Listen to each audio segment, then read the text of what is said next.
Gracias a todos por la atención y gracias también a los organizadores del Congreso CICOMEU por aceptar mi comunicación. Titulada Las órdenes dinásticas como herramienta de comunicación de las monarquías europeas, y concretamente vamos a tratar el caso del Toisón de Oro, de la orden dinástica que corresponde a la monarquía española. Para comenzar vamos a introducir brevemente qué es exactamente la orden del Toisón de Oro, para entender cuál es su funcionalidad, y luego analizaremos cómo se ha gestionado desde el punto de vista comunicativo. La Orden del Toisón de Oro, el nombre oficial es la Insigne Orden del Toisón de Oro. Fue instituida por el Felipe III, el tercer duque de Borgoña, denominado Felipe III el Bueno. Él fue duque de Borgoña, un territorio creado por su abuelo y que él heredó de su padre, y que al ser una unificación de diferentes territorios muy diversos, se encontró con una situación en la que necesitaba crear una herramienta de cohesión entre todos los diferentes territorios, y inspirándose en una orden como la Orden de la Jarretera, que ya existía anteriormente, una orden que pertenecía a Inglaterra, al Reino de Inglaterra, creó una orden en el año 1429 como una orden dinástica vinculada directamente a la familia, a la Casa de Borgoña, directamente, y con ese objetivo fundamental de crear ese vínculo con la casa de Borgoña, fundamentalmente. Esta fecha se hizo en el año 1429 para conmemorar el aniversario de su matrimonio con la infanta Isabel de Portugal y Lancaster, y utilizó esa excusa para crear y fundar esta orden. Los símbolos que utiliza esta orden dinástica son un collar, cuyos eslabones están formados por la letra B de la Casa de Borgoña, y luego un símbolo muy identificativo que es un cordero, una piel de un cordero de oro, que está inspirado en la leyenda de Jasón y los argonautas. Por eso se conoce el toisón, que es la expresión en francesa de cordero, es el símbolo del vellocino de oro. ¿Cómo recayó esta orden del Toisón de Oro creada por el duque de Borgoña en la Casa Real Española? Bueno, pues recayó a partir del matrimonio de Felipe, archiduque de Austria, conocido como Felipe el Hermoso, con la hija de los reyes católicos, Juana de Castilla. El padre, Felipe III el Bueno, no tuvo hijos varones, lo heredó su hija María de Borgoña. Estaba prohibido en la orden dinástica que las mujeres ostentasen el gran maestrazgo de la orden. Por eso su marido, Maximiliano de Austria, padre de Felipe el Hermoso, fue el que ostentó el gran maestrazgo de la orden hasta el fallecimiento de María de Austria, en la que ella se convirtió directamente en Felipe el Hermoso, se convirtió en gran maestre de la orden, y por tanto heredada después por su hijo Carlos I, rey de España. Entre los requisitos que tenía la orden uno de ellos fundamentalmente estaba creada exclusivamente para hombres, solamente podían pertenecer hombres. Por eso en el caso de la madre de Felipe el Hermoso, María, ella no pudo ser gran maestra de la orden, sino que lo hizo su marido durante el tiempo que ella permaneció con vida. Segunda característica fundamental, es una orden vitalicia, se entrega a la persona, forma parte de la orden de por vida y no es hereditaria, de tal manera que los hijos no heredan el formar parte de la orden. Incluso el propio símbolo identificativo de la orden, que es el collar, una vez fallecido el titular, tiene que ser retornado al gran maestre de la orden. Y luego otra característica importante que tiene es que el número de miembros que conforman la orden dinástica es limitado. ¿Por qué es importante esto que hemos comentado con respecto a la Casa Real? Bueno, las casas reales europeas en general, todas las casas reales que pertenecen a sistemas parlamentarios, a democracias parlamentarias, tienen una necesidad de comunicación muy particular, puesto que al no ejercer poder ejecutivo, no pueden de alguna forma hacer mención de éxitos o méritos de gestión que puedan realizar. Por lo tanto, dificultan mucho esas labores de comunicación, de dar de alguna forma visibilidad de forma positiva a la actividad, a la función institucional que ejerce el jefe del Estado, la Casa Real, en ese territorio. Eso hace que se busquen muchas veces herramientas diferentes para gestionar esa comunicación, para ayudar a crear esa imagen positiva con respecto al público al que se dirige. En el caso de la Casa Real Española, nos encontramos con que las gestiones de comunicación se iniciaron fundamentalmente con el nombramiento del príncipe de España, de Juan Carlos como príncipe de España, un título que concedió el dictador Franco en el momento que lo nombró sucesor suyo a título de rey. Y ya empezó a haber mucha actividad, sobre todo por los medios de la época, fundamentalmente un medio que se llamaba El Nodo, el noticiario dominical, que distribuía imágenes en muchas ocasiones de actividades que hacían en ese momento pues, Juan Carlos y Sofía con sus hijos, en visitas, en participación en diferentes actos.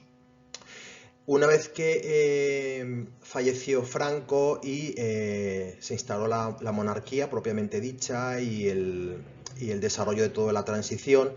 los medios de comunicación ejercieron una labor muy importante de protección a la Casa Real precisamente por la situación inestable política que existía, en la que se veía claramente que había que dar una protección especial a la figura de la jefatura del Estado para poder dar los pasos suficientes para completar todo el proceso de la transición democrática. Esta especial protección que sufrieron por parte de los medios de comunicación tuvo una ruptura fulminante a partir de un momento concreto. Es decir, hay autores que denominan que había un pacto tácito de amnesia y silencio con respecto a las actividades del jefe del Estado y de la Casa Real. Esta ruptura de este pacto comenzó en el año 2012, en el febrero del 2012, cuando sale a la luz el caso Noos, en el que el yerno del rey, Juan Carlos, es imputado por un caso que se denominaba el caso Noos, un supuesto caso de fraude fiscal y de blanqueo de dinero. Posteriormente, en abril de ese mismo año, surge otro elemento importante desde el punto de vista de la ruptura de este pacto de silencio, que fue el accidente que sufrió el rey Juan Carlos en Botsuana mientras hacía una cacería, en el que estaba acompañado por una mujer que en ese momento se descubrió que era su amante.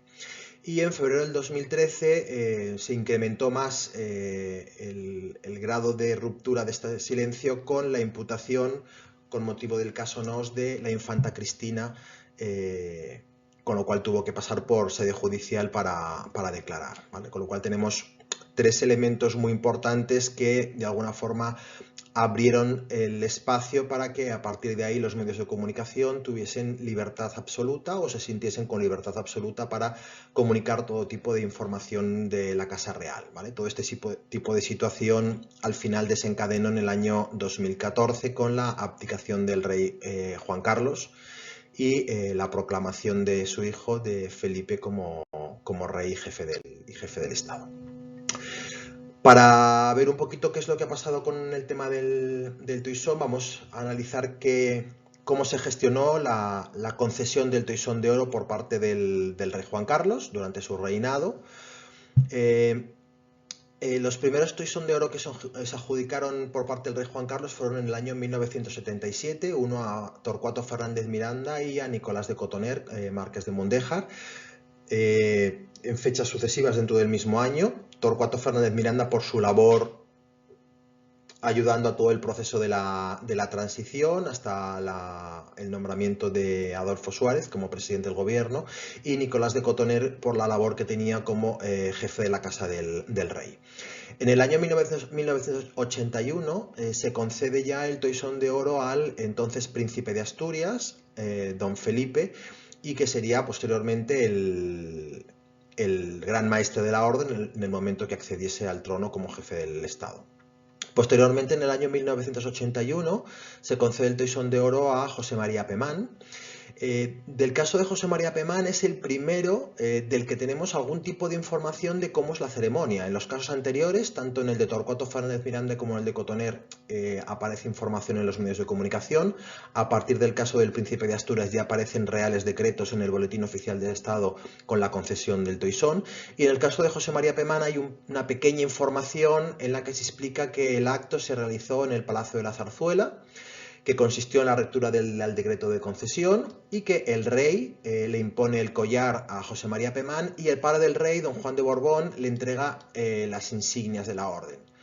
Y que se hace una mención a que asisten al acto pues la familia del nuevo miembro de la orden, de José María Pemán, y los padres, las hermanas del rey Juan Carlos y el príncipe de Asturias, que por primera vez llevaba el collar de la orden que se le había concedido en unas fechas anteriores. Posteriormente tenemos el caso de, en el año 83 se le concede al rey de Suecia, Carlos Gustavo de Suecia. Posteriormente tenemos en el año 85 al rey Olaf de Noruega. En el año 85 también se le concede al entonces príncipe heredero Akihito de Japón. Actualmente es el padre del actual emperador de Japón. En el año 1985 también se le concede el premio al rey Hussein de Jordania, ya fallecido, padre del actual rey Abdalá. En el año 1985 se rompe la costumbre de no conceder el toisón a mujeres y se le concede a la reina de los Países Bajos, la reina Beatriz, en ese mismo año también a la reina Margarita de Dinamarca y en el año 1989 a la reina Isabel del Reino Unido. Y posteriormente, en el año 1991, se le concede al duque de Alburquerque. De todos los que tenemos aquí que son jefes de Estado o príncipes, todos en la concesión del toisón no hay ninguna referencia al acto, pero sí se sabe que la entrega del toisón se ha hecho en el transcurso de un almuerzo en el Palacio de la Zarzuela, casi siempre con motivo de alguna visita de Estado o visita oficial, y que luego posteriormente en la cena de gala de esa visita, posteriormente se lucía ya el toisón de oro por primera vez. Pero no hay ninguna referencia más con respecto a las ceremonias. Posteriormente tenemos en el 94 el rey Alberto de los belgas, en el 95 el rey Harald de Noruega, en el año 2004 Simeón, el aspirante al trono de Bulgaria, en 2004 al rey Bhumibol de Tailandia, en el año 2007 al gran duque Henry de Luxemburgo. Todos estos, como hemos dicho anteriormente, también son condecoraciones que no hay ninguna información sobre cómo se ha hecho la entrega y que suelen ser siempre con motivo de una visita de Estado, visita oficial a España. En el año 2007 se le da el premio, se le concede el Toisón de Oro a Adolfo Suárez. En este caso Adolfo Suárez estaba padeciendo una enfermedad cognitiva, padecía Alzheimer, entonces se fue a casa de la familia a entregar el Toisón de Oro, pero no hubo ceremonia como tal. En el año 2007 se le entrega al rey Abdullah de Arabia Saudí y en el año 2010 hubo un cambio. A partir del año 2010 se empieza a entregar Toisón de Oro a personas que no están vinculadas directamente con la Casa Real española ni con la monarquía. En el 2010 se le entrega al presidente de la Real Academia Española, Víctor García de la Concha, y es el primer caso en el que además se hace una ceremonia en el que hay imágenes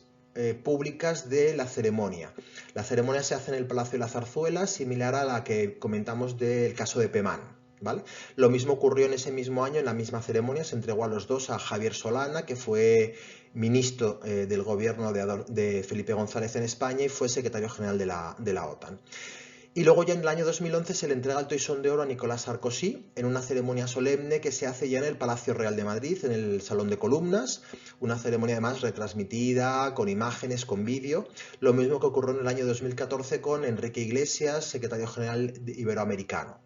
Por tanto, tenemos una evolución en los 4 últimos años de los 4 últimos toisones impuestos por el rey Juan Carlos son ceremonias públicas y más solemnes. En el caso del rey Felipe VI solamente ha concedido un toisón en el año 2015 a la princesa de Asturias, cuya ceremonia se retrasó hasta el año 2018. Una ceremonia pública en el Palacio Real de Madrid, Salón de Columnas, con imagen, con vídeo, por lo tanto hemos visto una evolución con respecto al tratamiento desde el punto de vista de comunicación y de imagen con respecto a eso.